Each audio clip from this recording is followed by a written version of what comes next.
A esta hora vamos a tratar un tema que también es noticia internacional y que tiene los ojos puestos del mundo en esta situación. Para eso vamos a hablar con el profesor Carlos Jiménez, experto en temas internacionales. Profesor, muy buenos días, bienvenido a Consejo de Redacción. Muy buenos días, muchas gracias por la invitación. Comencemos haciendo un pequeño contexto que sea muy entendible para los televidentes, porque esta es una situación que pareciera muy lejos, pero realmente nos toca y nos implica, y es ese conflicto en Medio Oriente. ¿Qué pasa entre Irán e Israel? Vimos esta semana imágenes muy abrumadoras también en redes sociales de más de 200 misiles que mandó Irán a Israel, pero quisiéramos entender, y por eso es esta invitación, qué es lo que ocurre de fondo para que todos los televidentes también tengan ese contexto. Me gustaría abordar esa conversación señalando los siguientes elementos. Un elemento histórico.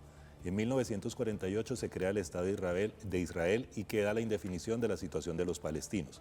Un segundo elemento de tipo político. En 1979 triunfa la Revolución Islámica en Irán, generando una serie también de cambios. Y en ese orden de ideas aparece el Líbano. Y cómo la situación del Líbano termina también generando la aparición del grupo Hezbollah, que es un actor relevante en esta crisis que se está viviendo. En ese orden de ideas, situaciones asociadas con la necesidad de seguridad que tiene el Estado de Israel, pero también con las presiones que ejercen potencias regionales como Irán, pueden dar un contexto general frente a la situación que está viviendo en este momento esta región del mundo. Yo quiero invitarlo, profesor y compañeros, también para que vamos a la pantalla, porque allí tenemos georreferenciado quizás este conflicto que no es el único que se está presentando en Medio Oriente. Así que, profesor, tenemos un mapa para que usted nos ayude un poco aquí a entender. Tenemos lapicero, vamos a ponerle en rojo porque esta situación lo amerita. ¿Qué es lo que pasa? Georreferenciemos aquí en este mapa cuál es el conflicto y los diferentes conflictos que se presentan aquí en esta región del país. Ok, lo que estamos mirando es cómo en esta parte del mundo, en Israel, hay una confrontación con Irán. Perfecto. Pero cuando miramos el mapa, y es un mapa muy bueno, también tenemos una mirada amplia de cómo una ruta comercial se ve afectada por esta situación de conflicto, y te invito también a que señales lo que está ocurriendo en Yemen, en el sur. Muy bien. ¿Qué ocurre? Desde el punto de vista religioso hay afinidad entre la mayoría chiita que vive en Irán y los rebeldes que están peleando en este momento en el sur de Yemen. Muy bien, entonces vamos a señalar estos dos. ¿Y por qué esta situación afecta no solo a la región, sino también al mundo? Porque a través de esta ruta por el Océano Índico, pasando por el Golfo de Adén y llegando al Mar Rojo, encontramos acá el Canal del Suez. Y es la principal ruta de comunicación y de transporte comercial, ¿Hacia acá? Exactamente, que nos saca al Mediterráneo y nos permite llegar a Europa. Profesor, entonces estamos hablando de un tema, de una combinación de temas religiosos y de territorialidad. Religiosos, económicos y territoriales, que tienen unas implicaciones también económicas y que afecta a todo el mundo. Y otro elemento adicional, como muy bien lo señalan, es ver cómo esta región juega un papel importante, estratégico en el suministro energético de gran parte del mundo. Entonces, cualquier afectación que se dé en este corredor, pues tiene una serie de repercusiones en la economía del mundo. Y aquí generemos cercanía con nuestro país, como ustedes muy bien lo mencionaban, como por ejemplo, si se agrava la situación de ataques, los iraníes, por ejemplo, han amenazado con bombardear aquellos campos de producción que pueden generar desabastecimiento y afectación en el suministro de energéticos. Y eso en última se traduce en ¿qué? En inflación. Y la inflación es el principal temor que tienen las economías en este momento. Y en nuestro país también. ¿Qué ocurre? Venimos de un momento en donde, como medida posterior a la pandemia, las tasas de interés estuvieron elevadas. Al estar elevadas se controló la inflación, pero frente a un posible aumento en el precio de los combustibles existe el temor de que se dispare de nuevo el temor inflacionario, con eso el aumento en las tasas de interés y las repercusiones que tiene sobre la reactivación de la economía. De forma muy sencilla, altas tasas de interés encarece el crédito y eso genera pues también una desaceleración económica, producto de una situación que aparentemente está distante geográficamente, pero que tiene unas implicaciones en nuestra cotidianidad. Profesor, para que terminemos aquí con el mapa y podamos sentarnos nuevamente en la mesa, esta semana hubo una situación muy crítica en la cual Irán envía unos misiles, no unos, 200 misiles a Israel. Israel se protege ahí con esta cúpula que digamos posibilitó que no hubieran gran cantidad de muertos, una tragedia que pudo haber sucedido y que además Estados Unidos también apoyó en esa protección. Pero el mundo y la tensión mundial tiene que ver con esa respuesta que podría producirse de Israel hacia Irán. De hecho, Israel se pronuncia y dice, esto no se va a quedar así, va a haber retaliaciones. ¿Qué es lo que puede pasar? Porque ese es quizás el detonante de una guerra mundial y ahí es donde nosotros tendríamos implicaciones en esa situación. Esperemos que no lleguemos a ese escenario tan pesimista, pero que puede ser probable. Sí. Es muy probable también que Israel responda a este ataque que sufrió por parte de Irán y que Irán también responda generando una situación desastrosa, no solo para la región, sino también para el mundo.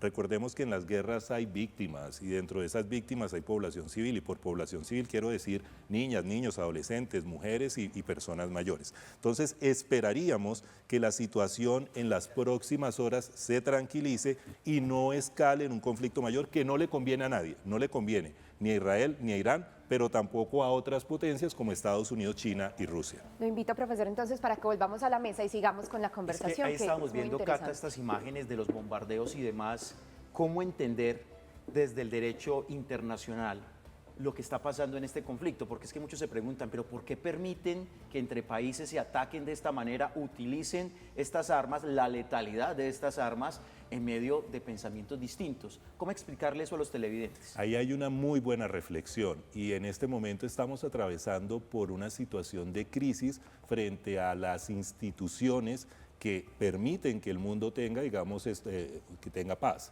Aquí hay silencios, hay inacciones, por ejemplo, por parte de las Naciones Unidas. Se esperaría que en las próximas horas existan unos pronunciamientos fuertes para que con base en lo que usted menciona, pues exista un parte de tranquilidad y un pronunciamiento frente a una situación que se está desbordando. Insisto, aquí hay unas afectaciones no solo sobre infraestructura, sino también sobre vidas humanas. Profesor, yo quiero entender algo. Israel está combatiendo, digamos, con Hezbollah, está combatiendo, bueno, con Hezbollah en el Líbano, está combatiendo además con Hamas, está con los hutíes, con Irán. Estos son llamados por muchos o por el mundo entero grupos terroristas. ¿Por qué el presidente de Colombia lamenta la muerte del líder de Hezbollah? Yo creería que lo que está haciendo Israel es defendiendo su integridad territorial. Los medios que está llevando a cabo para defender esa integridad territorial son cuestionables y es lo que está en este momento en discusión.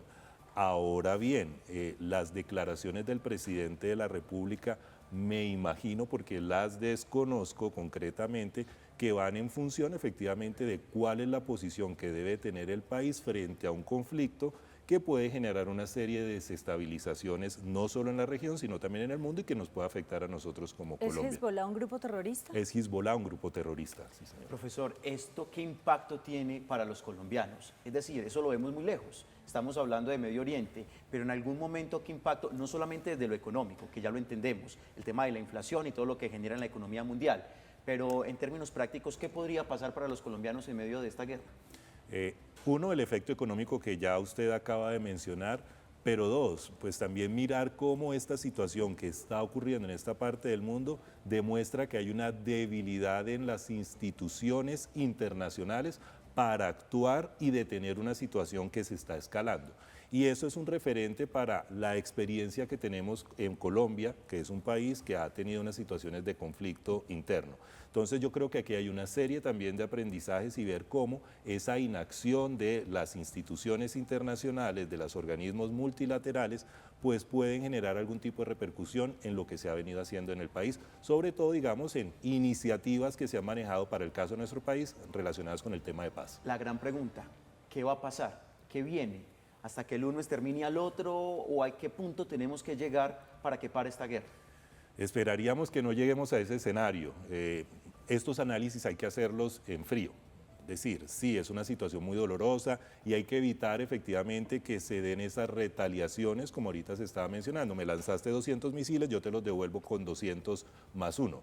Es muy probable que pues se lleguen a cabo, pues digamos en este momento una serie de acercamientos en donde las potencias globales insten a estos países, tanto a Israel como a Irán, a conversar o a buscar canales de diálogos, pues para que esta situación escale. La guerra no conviene a nadie, la guerra genera afectaciones y genera víctimas. Profesor, contarle también a los televidentes que hoy aterrizó en Colombia en primeras horas de esta mañana, 7:30 de la mañana, un vuelo humanitario. Se retrasó, ¿no? Sí, venía retrasado, pero aterrizó con 117 colombianos que llegan en este vuelo humanitario saliendo y huyendo de esta situación. Va a haber otro vuelo que también trae más colombianos desde allí, sin duda también una implicación fundamental para los connacionales que están en medio de esta guerra y en medio de un fuego cruzado. Vemos cómo Estados Unidos apoya a Israel. ¿Ese apoyo puede agrandar el conflicto? Es una situación que genera conflictividad en una región en donde la percepción que se tiene de Estados Unidos no necesariamente es positiva y busca generalmente, digamos, alianzas con actores que le hagan contrapeso a Estados Unidos. Entonces, en ese orden de ideas, la percepción, insisto, que se tiene de Estados Unidos en muchos de estos países árabes o musulmanes es negativa. Y si tenemos en cuenta elementos históricos de cómo se da la creación del Estado de Israel, un Estado poblado por población mayoritariamente judía en un territorio en donde gran parte de la población es musulmana, pues ahí tenemos, digamos, una serie de elementos que podrían instar efectivamente a un conflicto de tipo religioso. Es una variable que hay que analizar, pero es poco probable. También hay un papel ahí con referencia a lo que dice Cata, mediador de Estados Unidos, porque aunque apoya a Israel, dice que no lo apoyaría si Israel decide atentar contra estas instalaciones nucleares en Irán. Sí, ahí hay un elemento adicional para que también tengamos dentro del análisis, y es que Estados Unidos está en campaña electoral, es decir, ahora en noviembre se da la elección del nuevo o de la nueva presidente de Estados Unidos, y ahí hay muchas situaciones también en juego con relación a cuál va a ser el papel de Estados Unidos frente a este conflicto, pero en últimas también frente a su liderazgo en la región. Una región que, como lo veíamos hace algunos minutos, es estratégica desde diversas consideraciones. Entonces, ese elemento de las elecciones de Estados Unidos es importante también para ver cómo se desarrolla la intensidad de este conflicto. Profesor, tal vez una última pregunta sobre este tema. Ya hablábamos de Colombia, el papel de Colombia, y Claudia me da pie con lo que preguntaba. A partir de esas declaraciones del presidente, evidentemente ha mostrado, digamos, una posición frente a ese conflicto, no de imparcialidad, sino que está hacia un costado. También hemos visto las restricciones en algún momento que se tomaron desde Colombia en relación a Israel y demás. ¿Esto qué impacto tiene para nuestro país entonces, a futuro? Desde el punto de vista económico, por ejemplo, se han cerrado oportunidades comerciales con el Estado de Israel debido a una posición política del presidente de la República. Entonces la invitación es a que se haga un análisis en frío de esta situación y que ante todo se protejan los intereses del país, de Colombia, frente a cómo, por ejemplo, desde el punto de vista comercial, no se pueden cerrar mercados en un momento, como lo decíamos, que estamos viviendo como mundo, de reactivación económica. Entonces no podemos cerrar mercados por consideraciones políticas. Muy bien, Carlos Jiménez, experto en temas internacionales. Profesor, gracias por estar con nosotros y ayudarnos a entender de una forma más sencilla este tema tan complejo que es la guerra en Medio Oriente. Nuevamente a ustedes, muchas gracias. No termino de entender al presidente de la República cuando habla de un líder y un clérigo al líder asesinado de Hezbollah, porque una cosa es respaldar a Netanyahu, otra cosa es respaldar a Israel, pero otra cosa es respaldar a un líder terrorista. Sí, ahí hay que tener mucho cuidado con el tipo de discursos y pronunciamientos que hace el presidente de la República. Yo creería que el presidente lo que está haciendo es un llamado a que el conflicto pues no se escale y que se respeten las reglas del derecho internacional humanitario. Sin embargo, si está haciendo estas afirmaciones acerca, digamos, de personas que tienen, digamos, estos compromisos, pues yo creo que es una situación que habría que examinar en detalle. Yo sé que ya lo despedimos, pero se me ocurre algo importante con lo de No lo vamos a Venezuela. dejar ir. No, aprovecharlo muy rápido con el panorama de Venezuela, teniendo en cuenta la situación tan compleja que se vive en el vecino país en términos de futuro, ¿qué podría pasar? Estamos hablando de una guerra en Medio Oriente. No quiero pues plantear un Pero son escenario aliados de Venezuela. catastrófico en Venezuela, pero en algún momento podría haber una situación compleja. Sí, lo que ocurre es que hay que recordar algo para el contexto de nuestro país. Con Venezuela compartimos una gran frontera terrestre y en ese orden de ideas pues también hay que tener en cuenta estos elementos de la frontera entre nuestro país y además las implicaciones históricas, comerciales que tenemos entre ambos países. Cualquier declaración que se haga desde Colombia frente a la situación de Venezuela, pues tiene una serie de repercusiones en las relaciones bilaterales. Y de igual forma, cualquier declaración que se haga desde Venezuela también tiene repercusiones pues en las relaciones que se tienen con Colombia. Profesor, muchas gracias por estar con Muchas nosotros. gracias.